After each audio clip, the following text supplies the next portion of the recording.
Della Renfrow watered her stock at a mud creek while a full spring ran 12 rods from her door. 12 rods, that's less than 70 yards.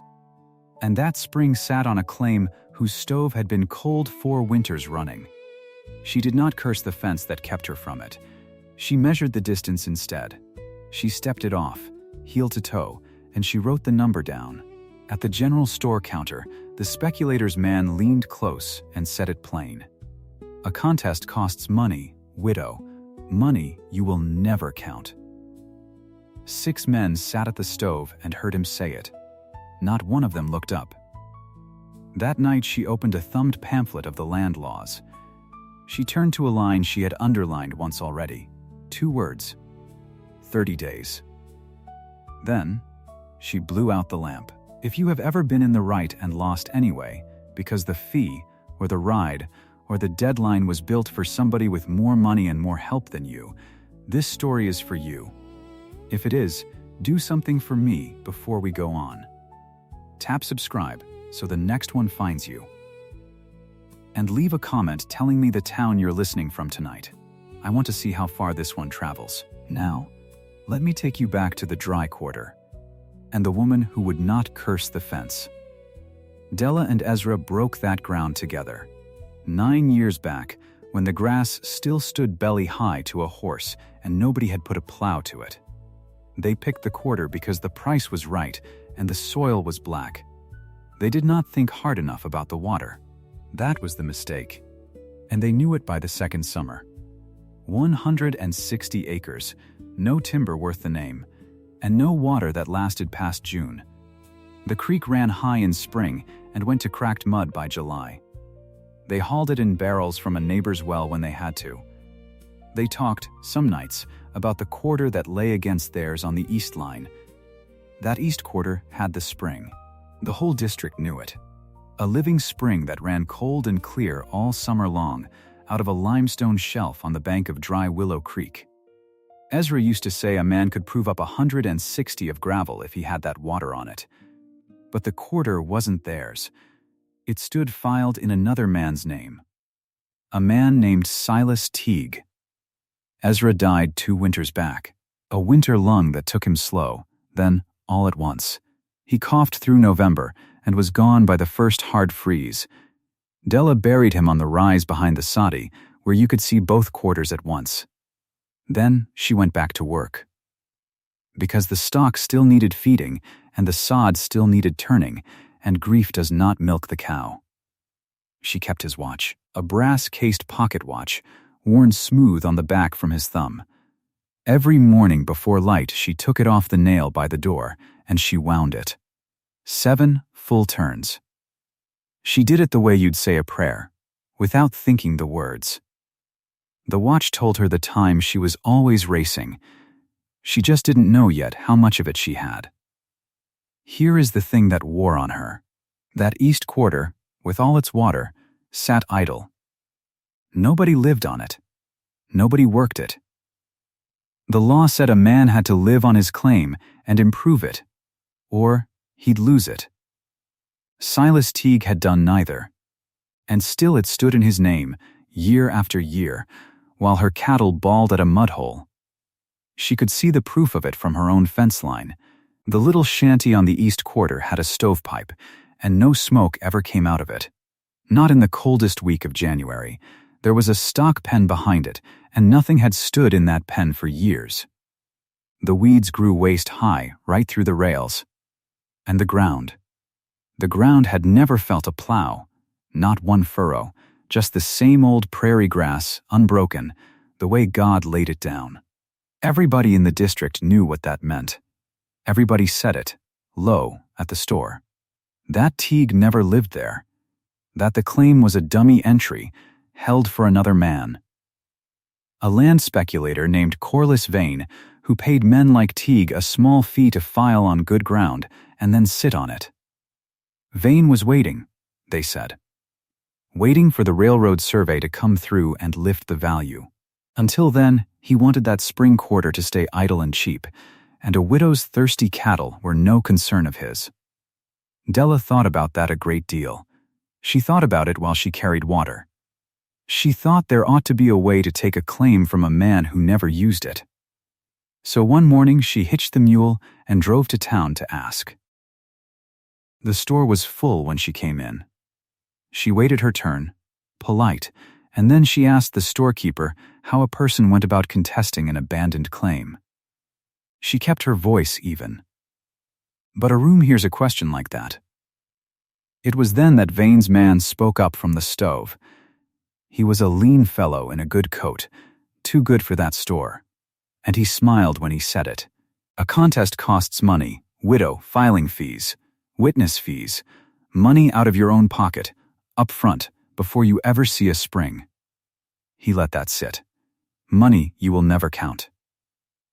The 6 men at the stove studied their boots. Not one of them met her eye. And Della felt the heat come up her neck, the way it does, and she was glad of the dim light. But she did not answer him. She bought her flour and her coffee, and she went home. And that night, tired to the bone, she pulled out a little pamphlet she'd been given free at the land office a year back. A giveaway thing. Cheap paper. The land laws set out in small type. She had never read it close. She read it close now, by lamplight, running her finger down the lines. Most of it was dull. Fees and forms and the acreage a body could claim. But partway down a page her finger stopped. There was a passage about what happened when a contest succeeded, when an entry got cancelled. It said the person who brought the contest got a preference right to file on that land, and then it said the words she would come to know like her own name. 30 days from notice. She read it twice. She did not understand yet what it would cost her. She thought only that it sounded fair. She took her pencil and underlined it, 30 days from notice, a light gray line under the words. Then she blew out the lamp and slept, and thought nothing more of it. That is how the biggest things come to us sometimes. Quiet, in small type. On cheap paper. The district land office stood 40 miles off, at Kestrel. 40 miles is a long ride behind a slow mule, and a longer one home, but she meant to do more than ask a storekeeper. She meant to ask the men whose stamp it was. She made the drive alone. She wore her good dress, the dark one, and she pinned her hair careful, because a person is judged at a counter. The office was a plain frame building with 2 men behind a long counter.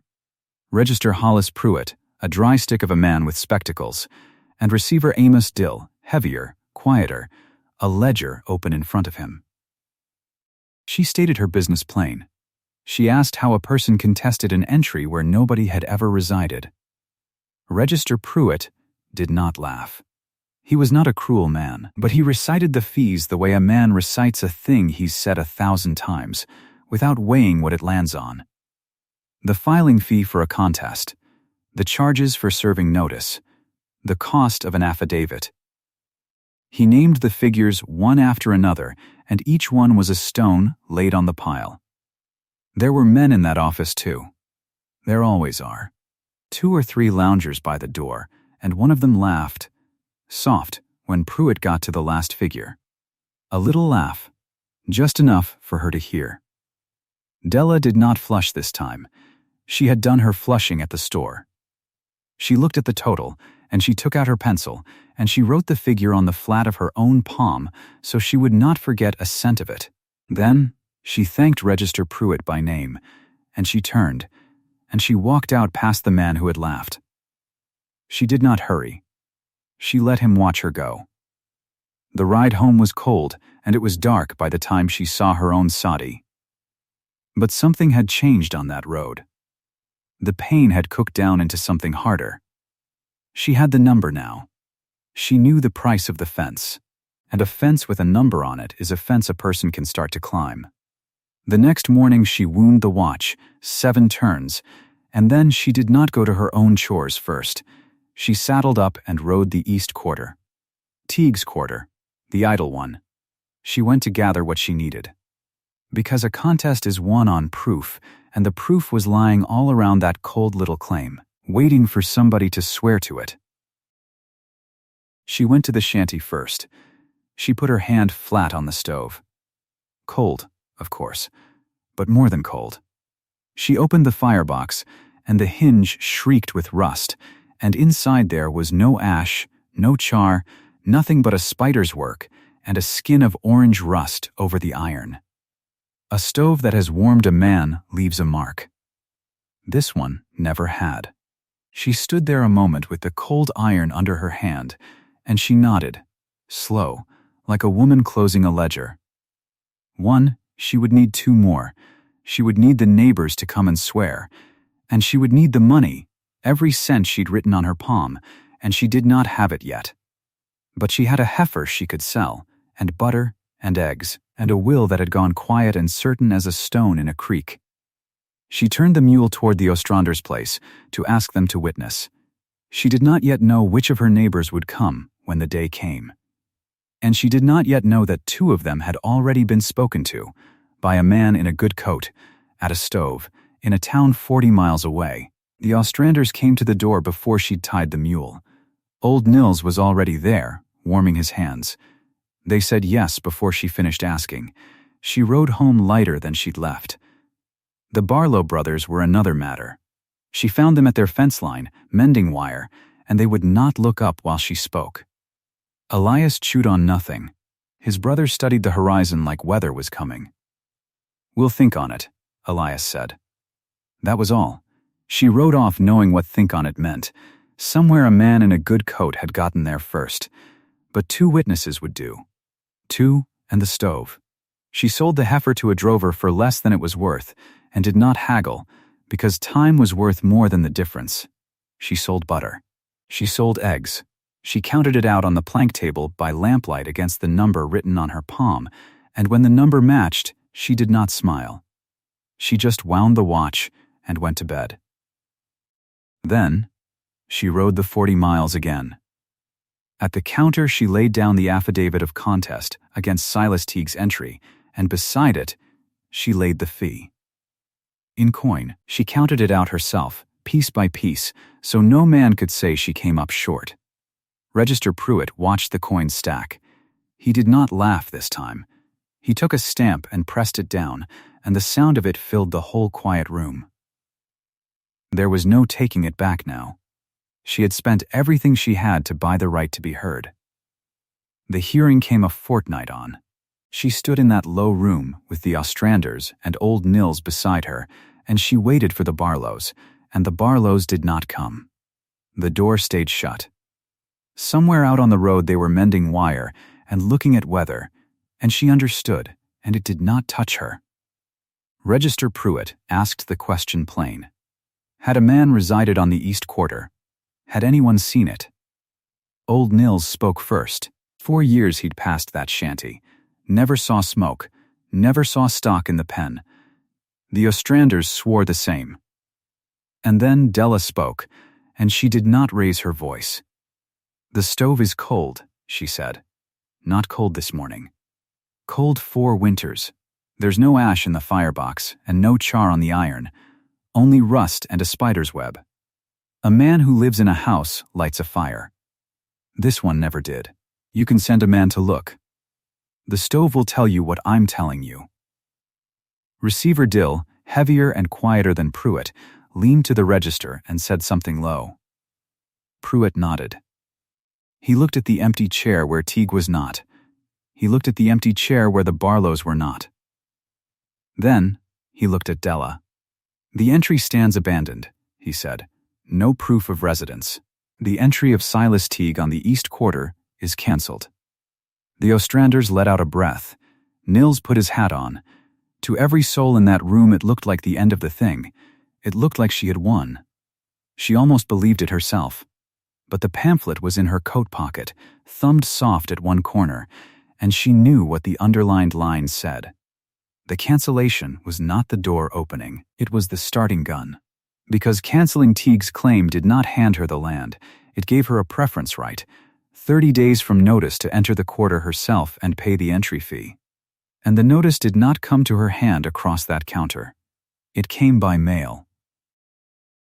She rode home, and she waited for a letter, and every day she waited was a day off the clock she couldn't see. When the notice finally reached the crossroads store and a boy carried it out to her, she opened it on the porch and read the date at the top, and her stomach went cold. Days had already been eaten, days spent in a mail sack on a wagon. The 30 had started the moment Pruitt dated the cancellation, and the paper had crawled to her while the calendar ran. She had the right now. And she had almost no money. Every cent had gone to the contest fee and the ride. Word of it spread the way bad word does. Vane's man let it be known at the stove that the widow had won her paper and couldn't afford to use it. Corliss Vane meant to wait. 30 days, and then he'd refile the instant her right lapsed, and the spring would be his again, and this time he'd know to burn a little wood in the stove. Then, the weather closed the road. A slow gray storm settled in over the flats and turned 40 miles into a week's misery of mud and drift. She had two enemies now. The coin she didn't have, and the calendar she couldn't stop. Marsh Colvin came through the storm on the third day. He was a widower 2 quarters over, cash in his pocket from one good harvest, and he stood in her doorway with his hat in his hands and water running off his coat. He said he'd heard. He said he had the entry fee, or near it. He said he'd lend it. She felt the old wall go up hard. Any help from a man came with a price she couldn't pay. She waited for the terms. She waited for what he'd want in return. "What do you want for it?" she said. Flat, Marsh looked at his boots. "I want to drive you the 40 miles, so you don't go alone in this. And I want you to take my word that you'll pay me when you can. That's the whole of it." He met her eyes then. "I'm not buying anything, Della. I'm lending it. Write me a note if it makes it sit easier." She wrote him a note. She would not take charity, but a loan against her word and a paper she could sign, that she could carry. It was a small thing, 1 centimeter of trust, and she let it be small. There was a clock running. They counted the money by the fire that night, and even with Marsh's loan, she came up short. A few dollars short. Not much. Enough. She took Ezra's watch down from the nail by the door. She would sell it at the last town before the office. She held it in her palm and felt the weight of him in it, and she opened the case to wind it one last time, and there, folded small behind the works, was money. Bills tucked away years ago against a hard winter that never quite came. Ezra's hand, reaching, enough to cover the short and $1 over. She sat a long moment with the watch open in her hands. Then she closed the case and put it back around her neck under her coat. She kept the watch. She'd found another way to be paid by him. They left before light, the team fighting the mud every rod, the road half gone under water. Marsh drove and she watched the sky, and she took the watch out at every crossing and checked it, though it was days that mattered now and not minutes. The last day of the 30 was the day they meant to reach Kestrel. There was no margin left. The wheels sucked and slid, and once they had to unhitch and lever the wagon out of a wash with a fence rail, and she never once said hurry, because the man was already doing all a man could do. They came into Kestrel on the last day with the light going, and the land office still open. The same 6 men were at the stove, the same men who'd laughed. Corliss Vane was among them now, in a good coat, come to town to refile the moment her right ran out. He watched her walk in mud to the knees to that counter, and he did not look worried yet. Della laid the entry fee down. In coin, piece by piece on the district land office counter, the way she'd done before, so no man could say she came up short. Register Pruitt counted it. Receiver Dill opened the book and dated the entry, and the date he wrote was the last day of the preference clock. The very last. She looked back at the stove. At Vane, at all of them. "The fee was your fence, gentlemen," she said. "You never thought a widow would climb it, and the rule was never yours alone to read." Pruitt brought the stamp down. The sound of it filled the room, the same as before, only this time it was land.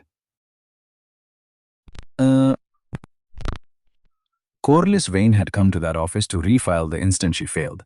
He stood with his own money in his coat, and he watched the stamp fall, and he understood he'd been beaten by a woman reading a line he'd never bothered to read to its end.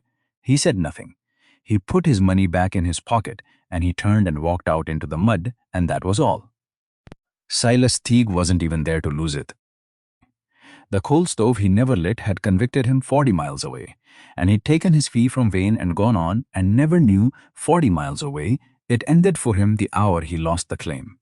It ended for him in a firebox full of rust. Receiver Dill came around the counter as she gathered her paper. He spoke low, just for her.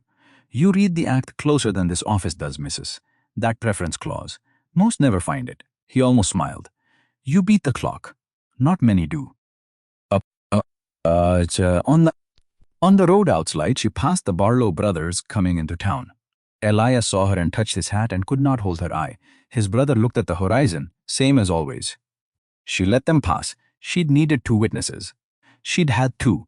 The men who wouldn't come had cost her nothing but the knowing. Marsh waited by the team with the rain letting off at last. "Home, then," he said. "Just that." "Home," she said. And they turned the wagon into the coming dark. Spring came 6 months on. The living spring ran clear 12 rods from her own turned sod, and the 2 quarters were one place now, worked as one, the stock watering where they'd always thirsted in sight of it. She winds Ezra's watch at dawn on a porch that looks over both quarters, the hidden money long since spent on seed, the watch itself worth more than any coin it hid. Marsh Colvin mends the shared fence and stays to supper.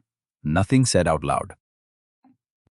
The note torn up one evening and dropped in the stove, a stove that burns, that leaves ash, that has warmed a man and a woman both. The table set for 2. When Vane's name comes up, and it does sometimes, she says only the one thing: dry as August. He held it 4 years and never lit the stove. I held it 30 days and I did. Being right was never enough. She'd learned that at a mud creek watching a full spring run just out of reach. You have to read the rule down to its last line. You have to beat the clock with it in your hand. And then the land is yours, and the fence comes down, and the water comes home. Comment the town you're listening from tonight. I'd like to know how far this one traveled.